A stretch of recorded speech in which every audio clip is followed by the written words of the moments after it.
355 Lakeshore Drive. Ryan, 25 minutes, 95th to downtown. I-57, 17 minutes, I-80 to the Verge, Bishop 420. Northbound tri-state delays are 95th to 47th, and from the Reagan Tollway to Lawrence, northbound Veterans Memorial, it's heavy. I-55 to the Reagan Tollway. It's traffic. I'm Jim Talamonte on AM 560, The Answer. Chicago's Morning Answer continues next. Your official Chicagoland weather forecast. From the 1 Hour Heating and Air Conditioning Weather Center, meteorologist Steve Williams. Times of clouds and sun today. It'll be a high of 60. Tonight, partly cloudy, low 47. Cloudy with a passing shower tomorrow afternoon, the high at 64. And then Sunday, a partly sunny day, the high again at 64. I'm Steve Williams on AM 560, The Answer. 38 at O'Hare, next news 7:30. Chicago's Morning Answer with Dan and Amy continues next on AM 560, The Answer. This hourly segment is brought to you by The Mortgage Update with Dan Frio. Every Saturday morning at 7 on AM 560, The Answer. This is Chicago's Morning Answer with Dan Proft and Amy Jacobson on AM 560, The Answer.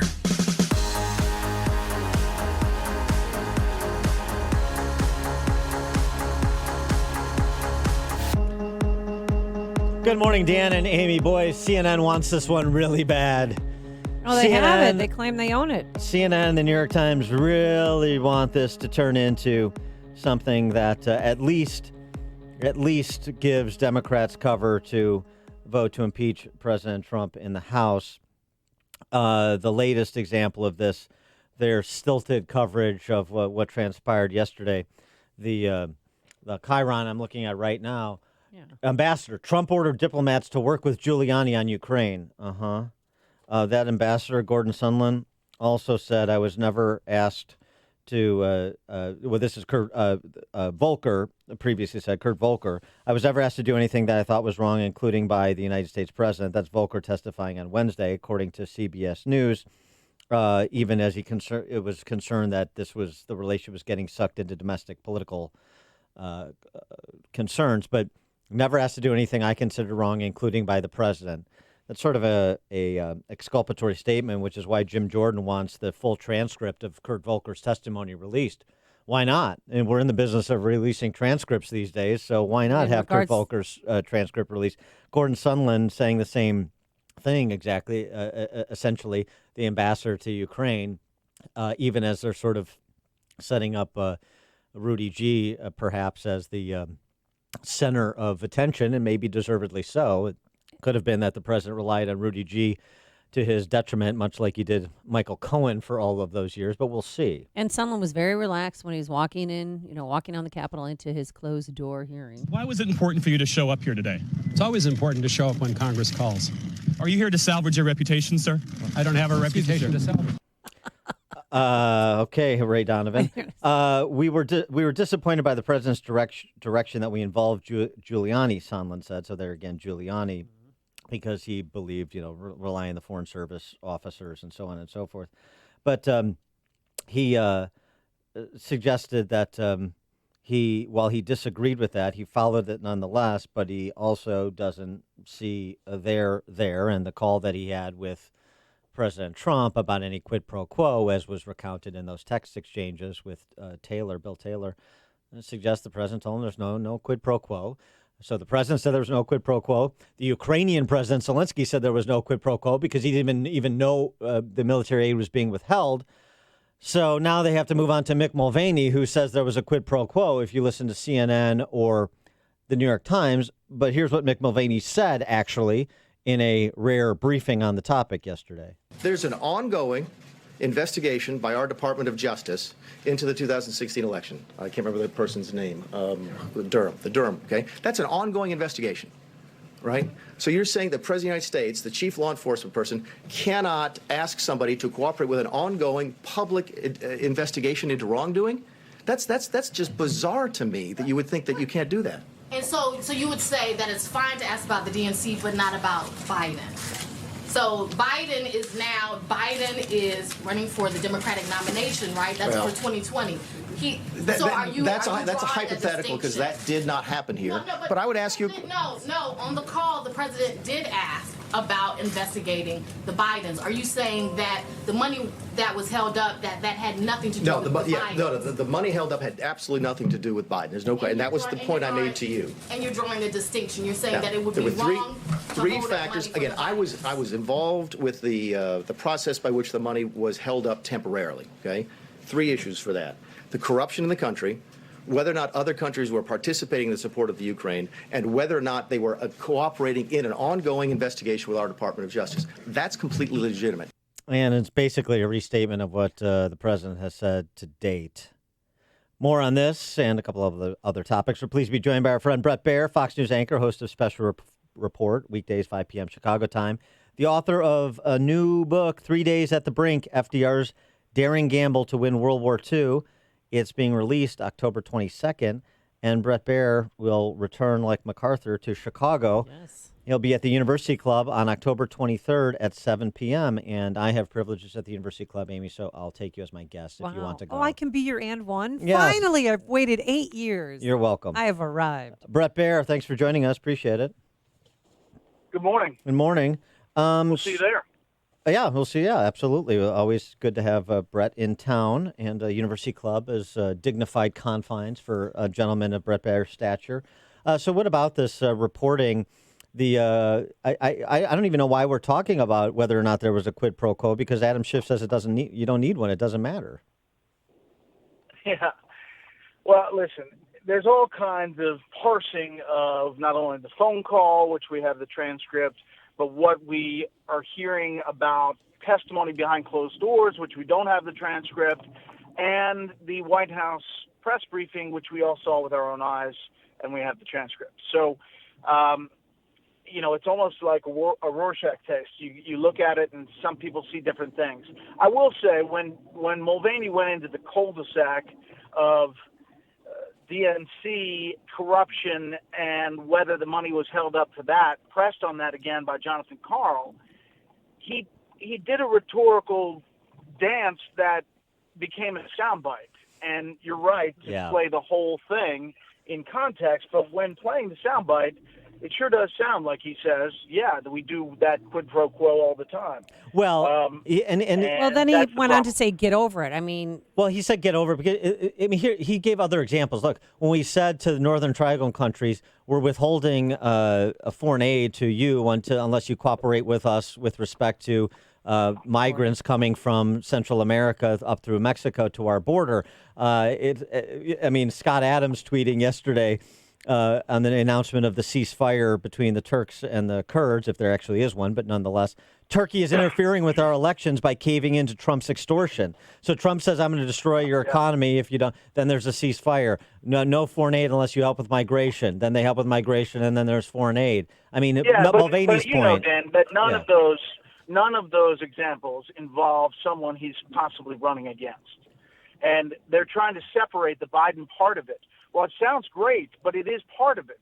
And on that call, he does talk about Biden and Hunter Biden and the prosecutor who was fired and the whole controversy of that. So you can take it and put it in a box on the side, but it is part of it. Yeah, it's part of it. And those examples don't have they don't have that aspect of it. But Mulvaney tried to walk it back even last night after he made this statement. Right? Yeah, he put out a statement. And, listen, you can, again, parse these words. Mulvaney is not the focus of the impeachment, but I guarantee you he's going to be called up now. Yeah, right. No question. But I mean, the context, and going back to the transcript we do have, as you were suggesting, is still cooperate with DOJ and their 2016 look back. Yeah, that's the first thing he says. And, a lot of people who are covering this thing leave out about 500 words between the two sentences.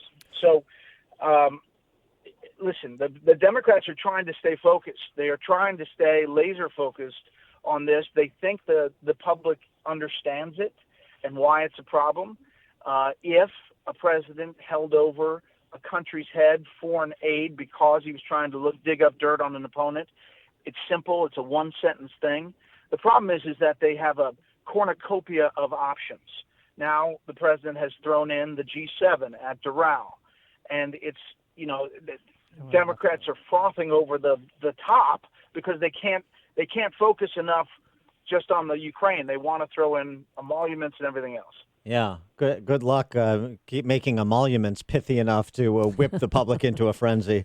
I mean, not that it should be dismissed out of hand, but I'm just saying, the problem is on all these topics, the Democrats are living in a glass house, including the guy they're rallying to defend right now, Joe Biden. I mean, so the argument is some sort of personal enrichment through public office. Let me introduce you to the Clintons. Let me introduce you to the Bidens, right? Yeah. So it's, don't throw stones in glass houses. But I think and it's unique in a president who has a business operation, as vast and kind of touching so many things as the Trumps did. I mean, the kids have had their own businesses prior to coming into public office with their father, and so it's a different animal than Hunter Biden starting a company that coincides with the trip on Air Force Two to China. I want to switch gears a bit and talk a little bit about media. Your former colleague and friend Megyn Kelly made an appearance this week on your another colleague show, Tucker Carlson. We talked a little bit about what she had to say about media. She crushed it. I mean, 4 million viewers. That's great. Well, people are happy to see her back and hear what she had to say. And I thought some of her comments on media, not dissimilar to Matt Taibbi, some of his comments, Rolling Stone writer who is also a man of the left. And against the backdrop of ABC News this week confusing Kentucky for Syria, I thought her comments, Megyn Kelly's comments, were very interesting about the media. Where we've always known that the media, the DC press corps, is 90-10 left versus right, and just in terms of how they vote. But the difference over the last the last several years, most notably during Trump's presidency, is that the veneer has been stripped off, and now it's full-on activism. It's not just our leftist perspective on the world informs our coverage. Yeah, I think she made a great point, and I thought it was great to see her on the air. The issue is that, and we've talked about it here before, every time somebody goes over their skis because they're emotionally somehow attached to what Donald Trump is doing, saying, tweeting, and that bleeds into your on-air coverage, then you lose, at least 40% of the country of thinking that you're covering it fairly. And at some point, it changed. And I don't know whether it was soon after the inauguration. At some point, it was like, forget it. Who cares? This is it. And some organizations have decided that that's the way to go. And I think that that's the wrong calculus if you're trying to present news to the entire country. And as you see this play out, one of the things, going back to that ABC News example, confusing Kentucky for Syria, it's more than just, correction, we made a mistake. Cheryl Atkinson had a good piece on this, too. That demands more questions about process at ABC News. How the heck did that happen? Yeah, how did you? Where did the video come from? How did you make the decision to air it? What were the questions that were asked about the integrity of the video before you made the decision? I mean, the writer and editor should be fired, and nothing has come out if they have been. But the sort of the was it just we hope this is true, and so we're going to go with it and hope we don't have to ask for forgiveness? Is that the new standard? I mean, part of this is trying to figure out how these news organizations actually work without having to have James O'Keefe do undercover videos at all of them. Yeah, and it's a fair point. I mean, if we make a mistake, we get out there right away and tell you how it happened, why it happened. ABC didn't do that. Oh, I know. And it was surprising, frankly. And obviously then you have the president tweeting about it, which takes on a different aspect. What happens is that when some news organizations do some things that make something look worse, it doesn't always. It never goes the other way. There's never a mistake that makes Trump look good. Right. It's always a mistake that makes him look bad. So then, when something happens and there is a mistake, but it goes that way, the president jumps on it, and it fuels his kind of fake news mantra that he uses sometimes for fake news, but sometimes for things he doesn't like about his administration. But I mean, the Chiron too said slaughter in Syria, and it was a gun range in Kentucky where no one died. But just so you know, that gun range says business is up, Bret Baier, because of all this. At least somebody got something sure. out of it. Yeah, no, they said thank you for all the free I'm advertising, ABC News. We couldn't have paid for this. Very exciting video on ABC. Speaking of getting out over your skis, Trump's reaction to the announcement of the 5-day ceasefire yesterday, suggesting that this is something that people have been trying to achieve for a decade, and we've made it happen, and this is a great day for civilization, and so on and so forth. I mean, I think everybody's happy when people aren't killing each other, but a 5-day temporary ceasefire, perhaps a little bit out over his skis with respect to the importance of this and the how long it will actually last? Well, we'll see. We'll see. I mean, Tuesday is the deadline. Erdogan does not have a great track record. The Turks are basically trying to move the Kurds out of this 20 miles quote-unquote safe zone, but it happens to be towns where the Kurds have lived. So it seems to me that Erdogan may have written The Art of the Deal at some point because he seems to have gotten a pretty good deal, at least so far. Now, anytime people aren't killing anybody, that is a good thing. But when the president said, sometimes you have to let them fight it out on the sandlot, it really was something, because we had Turkish planes bombing near U.S. soldiers. We had Kurdish allies who have helped us with ISIS getting killed. It's not exactly the sandlot. So yeah, I think that we'll see what happens on Tuesday. It's good to hear that they're not fighting now. He is Bret Baier, Fox News anchor, special report, of course, weekdays, 5 p.m. Chicago time. The book, 3 Days at the Brink, FDR's Daring Gamble to Win World War II, released on October 22nd. Get it on Amazon. And you can hear Bret Baier and see Bret Baier at the University Club on October 23rd at 7 p.m. Bret Baier, thanks for joining us. Appreciate it. Okay. See you guys. Take care. And he joined us on our turnkey.pro answer line. There's only one radio show in Chicago talking about today's biggest stories and telling you what they really mean. That show is this one, Chicago's Morning Answer on AM 560.